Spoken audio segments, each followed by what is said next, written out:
Bonjour tout le monde. Mais c'est un peu étroit ici, non? Voilà qui est beaucoup mieux.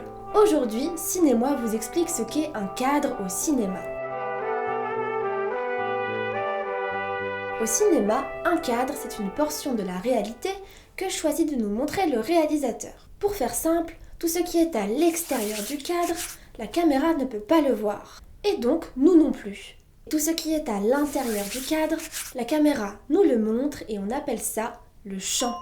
Prenons par exemple cette jungle luxuriante. Beaucoup d'animaux et de plantes sont dans le champ.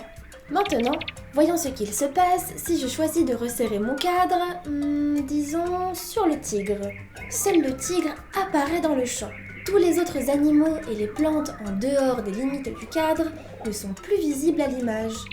On dit qu'ils sont hors champ, mais ils n'ont pas disparu pour autant. Notre cerveau continue de les imaginer tout autour du tigre. Le pouvoir de l'imagination et de la suggestion permet d'enrichir considérablement le contenu du cadre. Là par exemple, tout le monde a compris qu'il y a un monstre dans mon hors-champ. Les réalisateurs jouent donc très souvent avec le hors-champ qui s'avère être un outil dramaturgique à part entière. Ici par exemple, notre premier réflexe est de se demander ce que regarde la foule. Le hors-champ attise notre curiosité. Cette entrée de champ nous donne peut-être un indice.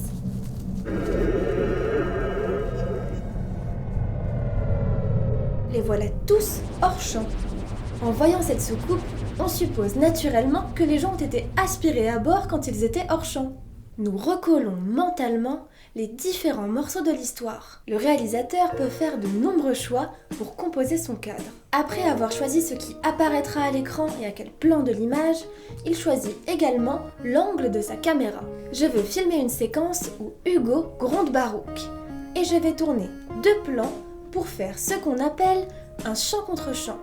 C'est-à-dire un plan et son opposé. Pour donner un aspect plus autoritaire à Hugo, je le cadre en plan épaule et je le filme en contre-plongée. La caméra est placée plus bas que son visage, ce qui lui donne une stature très imposante. A l'inverse, je place ma caméra bien plus haute que Barouk, en plongée, et je laisse de l'espace dans le cadre. Ainsi, Barouk paraît plus vulnérable et craintif. Voilà les enfants! Maintenant, vous savez presque tout sur le cadre. Il est donc temps pour moi de vous quitter, mais je vous dis à très bientôt pour de nouvelles aventures.